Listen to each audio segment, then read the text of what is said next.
भूखे को खाना खिलाना एक पुण्य का काम होता है और अक्सर हम सब लोग ये काम करते हैं। बट सोचिए क्या हो अगर जिसे आप रोज खाना खिला रहे हैं वही आपकी जान ले ले, वो भी बहुत ही बेरहमी से। और रुकिए, मैं यहाँ पे कोई मजाक नहीं कर रहा हूँ या फिर मैं कोई स्टोरी नहीं बता रहा हूँ किसी फिल्म की। ये इंसिडेंट रियल में हुआ है, वो भी एक इंडियन लड़के के साथ जो यूएस में पढ़ाई करता था। उसको इतनी बेरहमी से मारा गया कि जिस किसी ने भी इस इंसिडेंट के बारे में सुना उनकी रूह कांप गई। So let's talk about today's case, the innocent Vivek Saini, presented by Psycho Tales. Guys wait, इससे पहले मैं वीडियो में आगे बढ़ूं, आप लोगों से एक छोटी सी रिक्वेस्ट है यार। हम बहुत ही ज़्यादा मेहनत से, बहुत ही ज़्यादा रिसर्च करके ये बनाते हैं, हमारी टीम पूरी मेहनत करती है इस वीडियो को बनाने में, बट आप लोग उस हिसाब का हमें रिस्पॉन्स नहीं दे रहे हैं। आप लोग इसे लाइक नहीं करते हैं हमारे चैनल को, इवन दो आप देख रहे हैं बट आप लाइक नहीं करते हैं, तो ये हमको थोड़ा सा डिसअपॉइंट करता है। तो आपसे बहुत ही ज़्यादा हम्बल रिक्वेस्ट है हमारी कि हमारी ये जो मेहनत है इसको आप थोड़ा सा सपोर्ट कर सकते हैं हमें लाइक करके और हमारे इस चैनल को सब्सक्राइब करके। सो प्लीज़ हमें सपोर्ट कीजिए ताकि हम ऐसे ही वैल्यूएबल कंटेंट आप तक ला सके। सो चलिए स्टोरी पे वापस चलते हैं। सो इससे पहले मैं आपको इस इंसिडेंट के बारे में पूरा बताऊं, let's talk about that innocent guy which is Vivek Saini. So आखिर विवेक सैनी था कैसा? विवेक सैनी एक इंडियन लड़का था और ये काफ़ी ज़्यादा एम्बिशियस था। शुरू से ही इसका काफ़ी ज़्यादा लोगों से इंटरेक्ट करने का मन करता था और ये लोगों से बहुत हंस खेल के बातें किया करता था। जब इसने अपनी हायर एजुकेशन ख़त्म करी थी, सो ग्रेजुएशन के लिए इसने जॉर्जिया लिथुआनिया यूनिवर्सिटी को चुना जो कि यूएसए में थी। अक्सर जो हमारे इंडियन स्टूडेंट्स होते हैं वो एक अच्छी एजुकेशन के लिए डिफरेंट कंट्रीज़ में जाते हैं, चाहे वो यूएस हो चाहे वो यूरोप हो, बट उनके साथ आजकल ऐसे इंसिडेंट काफ़ी ज़्यादा बढ़ गए हैं। और इस इंसान जो हमारा इनोसेंट सा बॉय है, इसको भी इस बारे में कोई भनक नहीं थी कि इसके साथ इस कदर बुरा होने वाला था। जो ये लड़का था ये वहाँ एमबीए करने के लिए गया था और जैसा कि आप जानते हैं यूएस में कल्चर जो है वो इस तरह से है कि वहाँ पे चीज़ें काफ़ी एक्सपेंसिव होती हैं यूजली, और वहाँ पे जो भी स्टूडेंट पढ़ाई करते हैं वो पढ़ाई के साथ साथ कोई ना कोई पार्ट टाइम में काम ज़रूर कर रहे होते हैं। और ऐसे ही अपने एक्सपेंस को मैनेज करने के लिए ये लड़का भी एक कन्वीनियंस स्टोर में काम किया करता था एज अ क्लर्क। सो ये क्लर्क बेसिकली गल्ले पे बैठा करता था और जिस कन्वीनियंस स्टोर पे ये काम करता था, सो इस कन्वीनियंस स्टोर के बाहर एक भिखारी बैठा करता था जिसको जब भी ये लड़का देखता था उसको दया आ जाती थी। सो वो इसकी हेल्प करने के लिए अक्सर इसे चीज़ें दिया करता था। कभी वो इसको बिस्किट देता, कभी वो इसको किसी तरह के चिप्स देता, और यहाँ तक कभी कभी उसकी मदद करने के लिए सर्दियों में ये अपनी जैकेट्स तक उसे दे देता। सो ये उसकी हेल्प रोज़मर्रा की टाइम में किया करता था। अक्सर जब ये उसकी हेल्प किया करता था तो इसके जो स्टोर के मालिक थे वो उसे बहुत चिल्लाते थे। वो कहते थे कि आप इसको बढ़ावा दे रहे हैं, आप बार बार इसको ये सब दे के गलत कर रहे हैं, तुम्हें ये बिल्कुल नहीं करना चाहिए।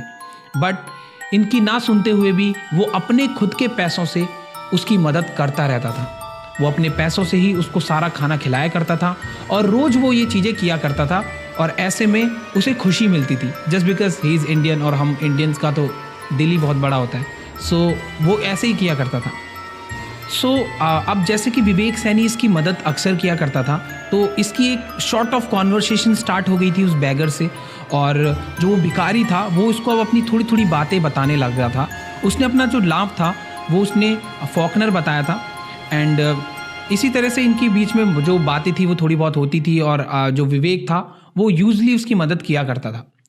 अब एक बार की बात है कि जो ये सैनी था, ये इसको घर से कॉल आता है और घर वाले इसके बोलते हैं कि बेटा तू घर कब आ रहा है, जस्ट बिकॉज ये यूएस में रहता था तो इसके घर वाले इसे घर बुला रहे थे।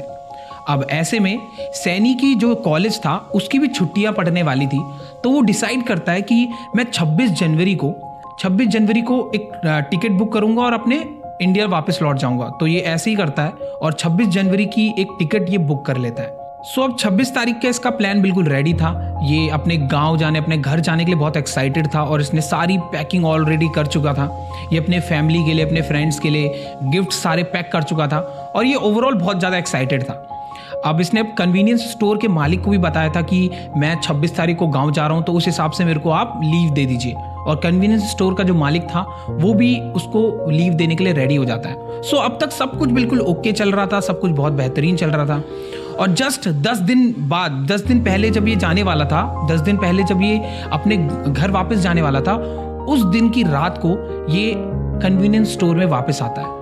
ये काफ़ी ज़्यादा स्ट्रेस्ड आउट था क्योंकि काफ़ी सारी चीज़ें एक साथ ये हैंडल कर रहा था, तो इसके दिमाग में काफ़ी सारी चीज़ें चल रही थी। और ऐसे में ये जो बैगर होता है, जो उस कन्वीनियंस स्टोर के बाहर बैठा रहता है, वो इससे फिर से खाना मांगता है। अब खाना मांगने के लिए कन्वीनियंस स्टोर के अंदर आता है, और क्योंकि कई बार जो ये विवेक था, ये जो कन्वीनियंस स्टोर का मालिक था, ये उसे बोल चुका था कि इसको अंदर मत आने दिया करो, इसकी ऐसे मदद मत किया करो। तो इसको देख के अब विवेक भी गुस्सा हो जाता है, क्योंकि अब ऑब्वियस है 26 तारीख को उसे जाना था, और कन्वीनियंस स्टोर का मालिक अगर ये सब होते हुए देखता तो उसको काफ़ी गुस्सा आता, और क्या पता वो उसके पैसे डिडक्ट करता। तो इसलिए वो इस चीज़ को देखते हुए उसे बोलता है कि आप प्लीज़ बाहर जाइए, आप अंदर मत रहिए, बाहर जाइए, अभी मेरे पास कुछ नहीं है। इस तरह से ये बोलता है, और ये बैगर को बाहर जाने के लिए बोलता है। बट वो जो भिखारी था वो अपनी बात पे अड़ा रहता है, और वो वहीं पे खड़ा रहता है और उसे मांगने लग जाता है, बार बार उससे खाना मांग रहा था। अब ऐसे में उसके पास कोई मौका नहीं था विवेक के पास, तो वो उसके पास जाता है और उसको बाहर की तरफ भेजने लगता है। अब जो ये बैगर था, इसके दिमाग में खुराफात हो जाता है। ये मतलब इसको पसंद नहीं आता कि इस तरह से धक्का दे रहा है मुझे, और एक गुस्से से वहां पास में पड़ी हुई एक कुल्हाड़ी को उठाता है। इट इज नॉट अ कुल्हाड़ी, it is kind of a hammer. So एक हैमर को उठाता है, और उस हैमर को उठा के एक जोरदार उसके सर पे वार करता है। जैसे ही वो उसके एक सर पे वार करता है, वैसे ही वो नीचे की तरफ गिर जाता है विवेक। और देन ये जो बैगर होता है, ये अपना पूरा आपा खो देता है, और उसको कई बार उसके सर पे, उसके मुंह पे बहुत ही बेरहमी से वार करता है। ये उसको इतनी बार मारता है, इतनी मार मारता है, जब तक ये थक नहीं जाता। ये कम से कम उसको 50 बार हिट करता है, वो भी उसके सर पे और उसके मुंह पे। अब ऐसे में पूरे कन्वीनियंस स्टोर में ऑलमोस्ट खून ही खून हो जाता है। और ये जो ये फॉकनर था, ये अपने हाथ में हैमर लेके उसके बगल में खड़ा हो जाता है। अब जब वहाँ पे पुलिस पहुंचती है कुछ टाइम बाद, तो उनको देखते हैं वो कि ये जो फॉकनर, जो बैगर है, ये उस विवेक सैनी की बॉडी के बिल्कुल पास में खड़ा था हैमर लेके। तो वो जल्दी से उसको नीज पे होने के लिए कहते हैं और उसको अरेस्ट कर लेते हैं। अब जब ये पुलिस वाले वहाँ की सीसीटीवी फुटेज को देखते हैं, तो सीसीटीवी फुटेज में उन्हें बहुत ही अजीब सा लगता है। वो लगता है कि बस ये अंदर आया, विवेक सैनी ने इसे बाहर जाने को कहा, और बस इतने से इंसिडेंट पे इस इंसान ने इसको इतनी बेरहमी से मार दिया। तो ये पुलिस को समझ में नहीं आ रहा था कि आखिर ये चीज़ हो कैसे सकती है, पॉसिबल कैसे हो सकता है कि कोई इंसान इतनी छोटी सी बात पे किसी को इतनी बेरहमी से मार दे।